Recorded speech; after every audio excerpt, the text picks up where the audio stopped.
कहलवाता है, मुस्लिम लीग का नाम इस्तेमाल करता है। एक ऐसा शख्स जो 3 बार वज़ीर आज़म पाकिस्तान रहा, पाकिस्तान बनाने वालों को और बचाने वालों को ये एजाज़ हासिल नहीं रहा जितना उस शख्स को हासिल रहा। एक ऐसा शख्स जिसकी 6 बार सूबों में हुकूमत रही, और एक ऐसा शख्स जो on the floor of the house झूठ बोलने पर, इस मुल्क को लूटने पर, इस गरीब कौम का खून चूसने पर सज़ा याफ्ता कहलवाया। एक ऐसा शख्स जिसे सुप्रीम कोर्ट ऑफ पाकिस्तान के एक मुअज़्ज़ज़ जज ने सिसिलियन माफिया का खिताब से नवाजा। वो शख्स झूठ बोल के, बहाना करके, फ्रॉड करके, इलाज के बहाने एब्सकॉन्डर हुआ। और शर्म आनी चाहिए उसे भी, शर्म आनी चाहिए उसके नाम लेवों को भी, उसका साथ देने वालों को भी, कि एक अवाम का दुश्मन शख्स, मुल्क का दुश्मन शख्स, एक क्रिमिनल शख्स, एक करप्ट शख्स और एक एब्सकॉन्डर शख्स जिसका पासपोर्ट भी एक्सपायर हो चुका है, इलाज के बहाने गया, वो वापस आने के लिए तैयार नहीं। और जब भी किसी टीवी या सोशल मीडिया पे आता है तो पाकिस्तान के ख़िलाफ़, पाकिस्तान के इदारों के ख़िलाफ़, इंस्टीट्यूशनल हेड्स के ख़िलाफ़ दर्जाज़ाई करता है। तो हम भरपूर मज़म्मत करते हैं उसकी इस सोच की, उसके इस अमल की, उसके इस गुफ्तगू की, उसके इस इल्ज़ाम की। और हर मुहिब्बे वतन पाकिस्तानी जिससे इस मुल्क के साथ मोहब्बत है वो उससे नफ़रत का इज़हार करता है, उसकी जमात के साथ नफ़रत का इज़हार करता है। और मैं बेपनाह नफ़रत का इज़हार कर रहा हूँ। अगर मैं अपने मुल्क का दुश्मन किसी को समझता हूँ, अगर मैं अपने बच्चों का दुश्मन किसी को समझता हूँ, तो ऐसी सोच वाले और ऐसे किरदार वाले शख्स को मैं अपने बच्चों और अपने मुल्क का दुश्मन समझता हूँ। तो मैं उसकी सोच को, उसके इस अमल को, उसकी इस गुफ्तगू को भरपूर तरीके से कंडेम करता हूँ। जिस तरह उसने नाम ले के आर्मी चीफ के ख़िलाफ़, ISI चीफ के ख़िलाफ़, मुख्तलिफ़ लोगों के ख़िलाफ़ इल्ज़ाम तराशी की। देखिए, इंस्टीट्यूशंस ही की बुनियाद, इंस्टीट्यूशंस मुल्क के पिलर्स हैं, इसकी बुनियादें हैं। तो ये मुल्क दुश्मन, इस मुल्क दुश्मन लोगों के एजेंडे पर अमल दरामद करते हुए इस मुल्क की बुनियादों को कमज़ोर करना चाहता है, इनके पिलर्स को हिलाना चाहता है, मुल्क के इंस्टीट्यूशंस के ख़िलाफ़ काम करता है। तो ऐसे लोगों के ख़िलाफ़ मेरा ख्याल है कानूनी कार्रवाई ज़रूर होनी चाहिए। और फिर मैं मीडिया के हवाले से भी मैंने आज की अखबारात भी देखी सुबह, बहुत कम अखबारात में उसकी स्टेटमेंट पर चर्चा, और मैं समझता हूँ कि मीडिया ने ज़िम्मेदारी का सबूत दिया कि एक एब्सकॉन्डर, एक करैक्टरलेस, एक करप्ट शख्स जो पाकिस्तान के दुश्मनों के एजेंडे को लेके आगे चलता है, उसकी बात को वो तवज्जो नहीं दी गई। तो इस पे मैं इस मुल्क के इलेक्ट्रॉनिक मीडिया को भी और प्रिंट मीडिया को भी राज तहसीन पेश करता हूँ कि कम अज़ कम ऐसे लोगों को नज़रअंदाज करना चाहिए, ऐसे लोगों का ब्लैक आउट होना चाहिए, ऐसे लोगों के साथ नफ़रत का इज़हार करना चाहिए, ऐसे लोगों की हर बात को कंडेम करना चाहिए। तो एक ज़िम्मेदारी का आपने सबूत दिया है, इस पर मैं अप्रिशिएट करता हूँ। इलेक्शन के हवाले से, इलेक्शन देखें ना, सेनेट का इलेक्शन हुआ, PMLN Sindh 0, PMLN Balochistan 0, PMLN Khyber Pakhtunkhwa 0, PMLN मरकज़ 0। ज़िल्लत अमेज़ शिकस्त का सामना करना पड़ा इन सेनेट के इंतखाबात में PMLN को। तो अब तो उन्हें होश आ जानी चाहिए कि जो उनका मुल्क दुश्मन बयानिया है ये आगे नहीं चलेगा। पब्लिक में ऐसे ज़ीराई लोग नहीं इसे बख्शेंगे। अगर आप पाकिस्तान के इदारों के ख़िलाफ़ बात करेंगे तो लोग आपका साथ नहीं देंगे। तो फिर इन इंतख़ाबात में एक यूसुफ रज़ा गिलानी जीते जैसे जीते, मैं उसकी ज़्यादा तफसील में नहीं जाना चाहता। बड़े शरियाने बजाए गए, बड़ी मिठाइयाँ बांटी गई, तो जितनी वोटों से वो जीते उतनी वोटों से उनका पीटीएम का उम्मीदवार हारा। अब उस इलेक्शन को भी, हर इलेक्शन को जो वो हारते हैं उसे, जो जीतते हैं जहाँ पे वो ठीक होता है, जहाँ हारते हैं उसे कंट्रोवर्शियल बनाने की कोशिश करते हैं। तो इस सोच को भी हम कंडेम करते हैं। और ये कहना चाहता हूँ, मैं खुद इलेक्शन लड़ता हूँ। यकीन जानिए, मैं जब हारा हूँ तो मैंने अपनी हार तस्लीम की, ज़हनी तौर पे तस्लीम। हर पॉलिटिकल वर्कर जो कि इंतखाबात में जाता है, हर पॉलिटिकल पार्टी जो इंतखाबात में जाती है, उसमें स्पोर्टमैन स्पिरिटशिप भी होनी चाहिए। देखिए, दो टीमें खेलती हैं, हिंदुस्तान और पाकिस्तान की टीम क्रिकेट मैच खेलती है, हॉकी मैच खेलती है। हारने वाला अपनी हार को तस्लीम करता है और जीतने वाले को मुबारकबाद पेश करता है। तो उन बच्चों से, खिलाड़ियों से सबक सीखना चाहिए, ऐसे नाकबंदेश सियासतदानों को, कि जब जीत जाए तो ठीक है, हार जाए तो इलेक्शन ठीक नहीं है। मुझे याद 2002 का इलेक्शन, मैं आज़ादाना सीयत से कौमी असम्बली और सूबाई असम्बली का इलेक्शन लड़ा। मैं खुद नेशनल असम्बली और प्रोविंशियल का मैं खुद लड़ा। दूसरी साइड पे मेरे विंग में कमरान असलम लड़ा, और हमारा मुकाबला उस वक्त की मुस्लिम लीग नवाज, पीपल्स पार्टी और एमएमए से था। नसार का अलायंस प्रोविंशियल सीट्स पे एमएमए के साथ था। तो नसार को ज़िल्लत अमेज़ शिकस्त हुई, एक आज़ाद उम्मीदवार से। उसने अलायंस भी किया एमएमए से, लेकिन उसके बावजूद उसे शिकस्त हुई। इस हल्के में जो आज NA-59 है, उस वक्त NA-52 कहलवाता था। इस हल्के में राजा बिशारत, राजा नासिर वगैरह से, जो कि मुस्लिम लीग काफ के साइकिल उम्मीदवार के साथ इलेक्शन लड़ रहे थे, उनसे जीत हो गई। तो मौसूफ ने इरशाद फरमाया, 52 में इलेक्शन ठीक हुआ है, 53 में इलेक्शन रेक हुआ है। ये छोटी सोच, छोटे लोग अपनी हार को तस्लीम न करना। अब बड़ी वाज़ेह कि नेशनल असम्बली हारे, प्रोविंशियल असम्बली जीते, हम उनकी प्रोविंशियल असम्बली की जीत को तस्लीम कर रहे हैं। तो इतनी कमज़रफ़ी और इतना छोटापन नहीं होना चाहिए कि अपनी नेशनल असम्बली की हार को तस्लीम नहीं करते।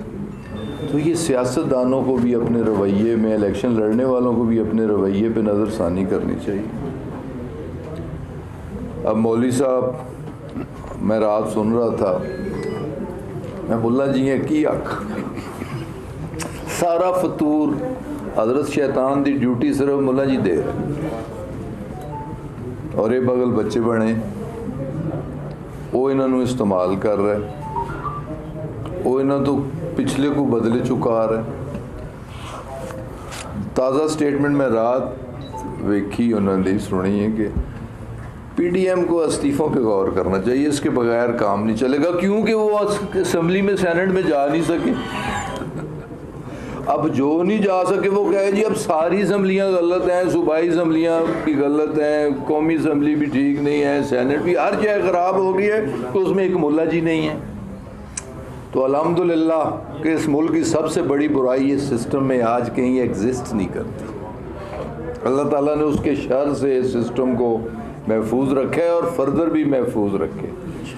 और थोड़ी सी अनसर्टेनिटी, मैं इस पर भी बात करना चाहूँगा, जो बेयकीनी की कैफियत होती है वो इनफरादी हैसियत से हो, किसी घर में हो, किसी ख़ानदान में हो, किसी मुआशरे में हो, किसी मुल्क में हो, बेयकीनी ज़हर कातिल होती है। वो मुआशरा पनप नहीं सकता, वो घर आगे नहीं बढ़ सकता कि जिस घर में हर वक्त बेयकीनी की फ़ज़ा तारी रहे। और पीटीएम एक बात में, देखें किसी सियासी बात में वो कामयाब नहीं हो सके। सेनेट में पीटीआई, सिंध से भी हमारे वोट, बलूचिस्तान से भी हम जीते, केपी से भी हम जीते, पंजाब में हमने बैठ के फ़ैसला किया, अनअपोज हुए, मरकज़ में भी एक सीट जीते, यूसुफ रज़ा की एक सीट हारे और ओवरऑल हम इलेक्शन जीते। फिर प्राइम मिनिस्टर ने वोट ऑफ कॉन्फिडेंस भी लिया। इससे पहले उन्होंने चेयरमैन सेनेट के ख़िलाफ़ नो कॉन्फिडेंस मोशन मूव की, उसमें भी उन्हें नाकामी उठानी पड़ी। इससे पहले भी उन्होंने अटैम्प्ट करने की कोशिश की स्पीकर के ख़िलाफ़। इससे पहले भी उन्होंने कहा कि हम बजट पास नहीं होने देंगे, पिछला बजट, सब चीज़ें ठीक हुई। आज तक किसी एक काम में भी ऑपोजिशन को कामयाबी नहीं हुई और वो लोगों की पजीराई हासिल नहीं कर सके। लेकिन एक बात में वो कामयाब ज़रूर हुए, इस मुल्क को नुकसान देने में, कि उस बेयकीनी की कैफियत में इन्वेस्टमेंट कम, इन्वेस्टमेंट स्लो हो जाती है, एक्सपोर्ट स्लो हो जाती है, अदारे काम करना छोड़ देते हैं, स्टॉक्स बैठ जाते हैं। जैसे बड़े दिनों बाद हमारा स्टॉक क्रैश हुआ कल, तो ये खुदा रहा उनका ये इक़दाम जिससे मुल्क को नुकसान होता हो, ये इक़दाम भी मुल्क दुश्मनी पर मबनी है। तो अब ठीक है, वो आइनी लड़ाई लड़ें, वो सियासी लड़ाई लड़ें। आइन के अंदर चीफ मिनिस्टर के ख़िलाफ़ भी नो कॉन्फिडेंस हो सकता है, प्राइम मिनिस्टर के ख़िलाफ़ भी नो कॉन्फिडेंस हो सकता है, जबकि कॉन्फिडेंस का वोट हम ले चुके हैं। लेकिन जो जो उनके पास आइनी रास्ते मौजूद हैं, वो आइनी रास्तों पे आएँ, हम उनका मुकाबला करेंगे। तो ये मुल्क में लॉ एंड ऑर्डर का मसला पैदा ना करें, मुल्क को मज़ीद बेयकीनी का शिकार होने से बचाएं, लॉलेसनेस से बचाएं। और खुदा रहा, मैं एक बात, मेरी दाढ़ी नहीं है, लेकिन मैं दावे के साथ कह सकता हूँ कि अल्लाह ताला ने मुझे उनसे अच्छा इंसान और मुसलमान बनाया। और हम में से बहुत सारे लोग, आप में से बहुत सारे लोग, अवामुन नास में भी बहुत सारे लोग उनसे बहुत अच्छे होंगे। सिर्फ दाढ़ी रखने से वो अच्छे इंसान तो नहीं बन गए, मौलवी लिखने से तो अच्छे इंसान नहीं बन गए। और इस्लाम का नाम लेके अब पम्फलेट तकसीम हो रहे हैं, खुदा न खास्ता। और मैं सिर्फ याद दहानी के लिए, और मैं ये चाहूँगा कि इससे इस पॉइंट को भी ज़रूर हाईलाइट होना चाहिए कि जमीयत उलमा इस्लाम हिंद का आज भी नारा मेरे कानों में गूंजता है, जो उन्होंने तहरीक पाकिस्तान की मुखालफत की थी। जमीयत उलमा इस्लाम हिंद का नारा आज भी मेरे कानों में वो वीडियो गूंज रही है। मैंने खुद वीडियो देखी है, पुलवामा वाक़या जो कश्मीर इशू पे टेंशन थी। जमीयत उलमा इस्लाम हिंद की ये स्टेटमेंट थी कि जमीयत उलमा इस्लाम पाकिस्तान हमारी ज़ैली ब्रांच है, और वो कह रहे हैं जला दो पाकिस्तान को जला दो। हम इस सोच की भरपूर मजम्मत करते हैं और भरपूर नफरत करते हैं ऐसे लोगों से। तो इसको कम अज़ कम ऐसे लोग जो पाकिस्तान के दुश्मन, मैं कहूँगा वो इस्लाम के भी दुश्मन, और इस्लाम का नारा लगा के इस्लाम का इस्तेमाल करके नाम और मुसलमानों में इंतशार पैदा करने की कोशिश करना, तो इस सोच की भी हम भरपूर मजम्मत करते हैं। अल्हम्दुलिल्लाह ये मुल्क इस्लाम के नाम पे हासिल हुआ है। ये मुल्क हासिल करने के लिए मेरे लाखों बुज़ुर्गों, भाइयों, बहनों, बेटियों ने जानों की, असमतों की, घर बार की, अपने आबाओ अजदाद की कब्रों की कुर्बानियाँ दी, और ये मुमलकत खुदादाद हासिल हुई। और मेरा ईमान है कि ये लैलतुल क़द्र की रात, 14वीं रमज़ानुल मुबारक की रात, 27वीं रमज़ानुल मुबारक की रात के मुल्क मार्ज़ वजूद में है। अल्लाह ताला इसकी हिफाजत फरमाएगा। और ये मुसलमानों का मुल्क है, हम सब एक हैं। तो मुसलमानों में इंतशार डालने की कोशिश न करें, पाकिस्तानियों में इंतशार डालने की कोशिश न करें। तो बस ये कुछ मुझे कहना था। अगर किसी भाई ने कोई हाँ साहब, पीडीएम का एक तो शुक्रिया अदा करें कि उन्होंने आपको कंधा दिया हुआ है कि हुकूमत की जो कमजोरी है वो सारी उन पर डालने हैं। महंगाई, बेरोजगारी ना तो सेनेट में डिस्कस हुई, ना आज आपने डिस्कस की। जो गरीब आवाम है, जो लोग हैं, वो हुकूमत की तरफ देख रहे हैं कि आखिर इनको कब रिलीफ मिलेगा। लोग बेरोजगार हो रहे हैं, क़ुव्वत खरीद लोगों की कम हो चुकी है। इस मामले को खान साहब आप क्यों नहीं उठाते? लेकिन जी आज का एजेंडा, जैसे मैंने आगाज़ में ही बात की, 2 इश्यूज़ थे। ये कोई मामूली इशू नहीं था कि नवाज़ शरीफ बाहर बैठ के एक क्रिमिनल शख्स, एक एब्सकॉन्डर शख्स पाकिस्तान के ख़िलाफ़ बात करे, पाकिस्तान के अदारों के ख़िलाफ़ बात करे, अदारों के सरबराहों के ख़िलाफ़ बात करे। ये मामूली बात नहीं है। इसे आप इस तरह ना लें कि दुनिया इसे किस तरह ले रही है और हम कहें जी कोई गल नहीं जी, खैर जी उते टूटा की थी सब। ये कोई मामूली बात नहीं है। ये पाकिस्तान का इशू है। सबसे पहले बंदे की ज़िंदगी और मौत को देखा जाता है, तो फिर उसके खाने पीने को देखा जाता है। ऐसे दूध देवा, ऐसा अंडा देवा, ऐसा सब्ज़ी देवा, ऐसा दाल देवा। सबसे पहले तो इंसानी ज़िंदगी पे बात होती है। तो सबसे पहले तो मैं पाकिस्तान की बात कर रहा हूँ। महंगाई हमारी हुकूमत का एक इशू है, पीडीएम हमारा इशू नहीं है। पीडीएम चले हुए कारतूस हैं, ये कुछ भी नहीं कर सकते इस हुकूमत का। मासवाए कि हुकूमत को और मुल्क को नुकसान इस तरह पहुंचा सकते हैं कि आज लॉन्ग मार्च है, आज तहरीक है, आज जो तहरीक है। इससे एक बेयकीनी जिस पे मैंने तफसील के साथ बात की, इससे पाकिस्तान को नुकसान होता है। तो हमने इस कैबिनेट मीटिंग में, जो लास्ट कैबिनेट मीटिंग मंगल को हुई है, 50 अरब का एक पैकेज ज़राअत रिलेटेड सेक्टर के लिए। और हमारा मेन कंसर्न तमाम तर तवज्जो, तमाम तर फोकस जो है वो महंगाई पे है कि ईटेबल्स, आटा हो, चीनी हो, दाल हो, घी हो, इसकी कीमतों को कंट्रोल किया जाए। और मुक़द्दस माह रमज़ान की आमद है, उसके लिए भी 7 अरब रुपए का एक पैकेज के वहाँ सब्सिडाइज चीज़ें के एक लोअर मिडिल क्लास या एक गरीब आदमी के लिए बुनियादी ज़रूरियात ज़िंदगी यूटिलिटी स्टोर्स पर भी अवेलेबल हों। और इसके अलावा रेगुलरली हर हफ्ते एक मीटिंग होती है कि महंगाई को किस तरह कंट्रोल किया जाए। तो फोकस ही हमारा सिर्फ अब सारा फोकस इसी बात पे है कि किसी तरीके से महंगाई को कम किया जाए, बेरोज़गारी को कम किया जाए, इंडस्ट्री का पहिया फुल स्विंग के साथ चल रहा है उसे और तेज़ किया जाए, एक्सपोर्ट बढ़ाई जाए। तो यही फोकस है हमारा। तो इंशाअल्लाह ताला आइंदा 2-2.5 साल इसी पे तवज्जो है। वज़ीर आज़म ने हमेशा शफ़ाफ़ इंतख़ाबात के बाकी